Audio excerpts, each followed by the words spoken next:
بسم اللہ الرحمن الرحیم، السلام علیکم۔ جب مسیحی یورپ میں عورت ہونا سب سے بڑا جرم تھا، مغربی دنیا کے اس اخلاق کے انحطاط کا علاج کرنے کے لیے مسیحیت پہنچی اور اول اس نے بڑی اچھی خدمات انجام دیں۔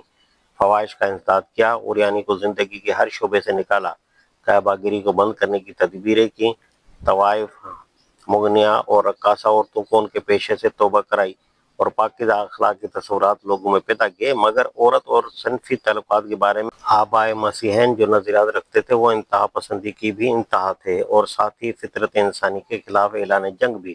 ان کا ابتدائی اور بنیادی نظریہ یہ تھا کہ عورت گناہ کی ماں اور بدی کی جڑ ہے، مرد کے لیے معیشت کی تحریک کا سرچشمہ اور جہنم کا دروازہ ہے۔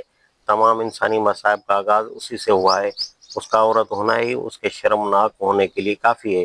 اسے اپنے حسن و جمال پر شرمانا چاہیے کیونکہ وہ شیطان کا سب سے بڑا ہتھیار ہے۔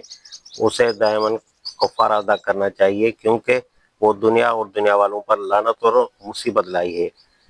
ترتولیاں جو ابتدائی دور کے عام مسیحت میں سے تھا، عورت کے متعلق مسیحی تصور کی ترجمانی ان الفاظ میں کرتا ہے: وہ شیطان کے آنے کا دروازہ ہے، وہ شجر ممنوع کی طرف لے جانے والی، خدا کے قانون کو توڑنے والی اور خدا کی تصور مرد کو غارت کرنے والی ہے۔ کرائسوسٹم جو مسیحیت کے اولیاء کبار میں شمار کیا جاتا ہے، عورت کے حق میں کہتا ہے: ایک ناگزیر برائی، ایک پیدائشی وسوسہ، ایک مرغوب آفت، ایک خانگی خطرہ، ایک غارت گر دل ربائی، ایک آراستہ مصیبت۔ ان کا دوسرا نظریہ یہ تھا کہ عورت اور مرد کا صنفی تعلق بجائے خود ایک نجاست اور قابل اعتراض چیز ہے، خواہ وہ نکاح کی صورت ہی میں کیوں نہ ہو۔ اخلاق کا یہ راہبانہ تصور پہلے اسے اشراقی فلسفہ کے زیر اثر مغرب میں جڑ پکڑ رہا تھا، مسیحیت نے آ کر اسے حد کو پہنچا دیا۔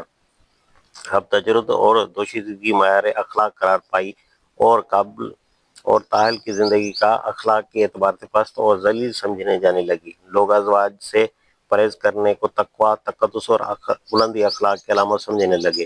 پاک مذہبی زندگی بسر کرنے کے لیے یہ ضروری ہو گیا کہ یا تو آدمی نکاح ہی نہ کرے، اگر نکاح کر لیا ہو تو میاں اور بیوی ایک دوسرے سے زن و شو کا تعلق نہ رکھیں۔ متعدد مذہبی مجلسوں میں یہ قوانین مقرر کیے گئے کہ چرچ کے عہدہ دار تخلیہ میں اپنی بیوی سے نہ ملیں، میاں اور بیوی کی ملاقات ہمیشہ کھلی جگہ پہ ہو اور کم از کم دو غیر آدمی موجود ہوں۔ ازواجی تعلق کے نجس ہونے کا تخیل طرح سے مسیحیوں کے دل میں بٹھایا جاتا تھا۔ مثلاً ایک قاعدہ یہ تھا کہ جس روز چرچ کا کوئی تہوار ہو، اس سے پہلے کی رات جس سے میاں بیوی نے یکجا گزاری ہو وہ تہوار میں شریک نہیں ہو سکتے، گویا انہوں نے کسی گناہ کا ارتکاب کیا ہے جسے آلودہ ہونے کے بعد وہ کسی مقدس مذہبی کام میں حصہ لینے کے قابل نہیں رہے۔ اس راہبانہ تصور نے تمام خاندانی علاق حتیٰ کہ ماں اور بیٹے تک کے تعلق میں تلخی پیدا کر دی اور ہر وہ رشتہ گندگی اور گناہ بن کر رہ گیا جو نکاح کا نتیجہ ہو۔ ان دونوں نظریات نے نہ صرف اخلاق اور معاشرت میں عورت کی حیثیت حد سے زیادہ گرا دی بلکہ تمدنی قوانین کو بھی اس درجہ متاثر کیا کہ ایک طرف ازدواجی زندگی مردوں اور عورتوں کے لیے مصیبت بن گئی اور دوسری طرف سوسائٹی میں عورت کا مرتبہ ہر حیثیت سے پست ہو گیا۔ مسیحی شریعت کے زیر اثر جتنے قوانین مغربی دنیا میں جاری ہوئے ان سب کی خصوصیات یہ تھیں: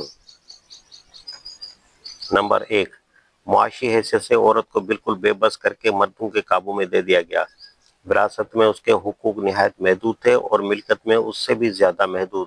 وہ خود اپنی محنت کی کمائی پر بھی اختیار نہ رکھتی تھی بلکہ اس کی ہر چیز کا مالک اس کا شوہر تھا۔ نمبر دو، طلاق اور خلع کی سرے سے اجازت ہی نہ تھی۔ زوجین میں خواہ کتنی ہی ناموافقت ہو، باہمی تعلقات کی خرابی سے خواہ گھر نمونہ جہنم بن گیا ہو، مذہب اور قانون دونوں انہیں زبردستی ایک دوسرے کے ساتھ بندھے رہنے پر مجبور کرتے تھے۔ بعض انتہائی شدید حالات میں زیادہ سے زیادہ جو تدارک ممکن تھا وہ صرف یہ تھا کہ زوجین میں تفریق کرا دی جائے، یعنی وہ ایک دوسرے سے بس الگ کر دیے جائیں۔ الگ ہو کر نکاح ثانی کرنے کا حق نہ عورت کو تھا نہ مرد کو۔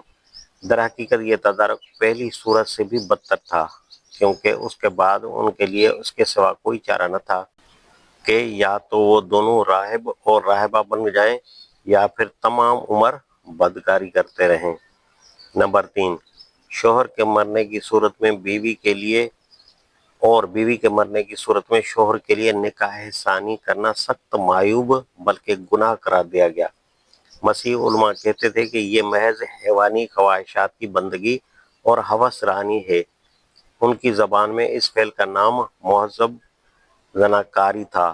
چرچ کے قانون میں مذہبی عہدیداروں کے لیے نکاح ثانی کرنا جرم تھا۔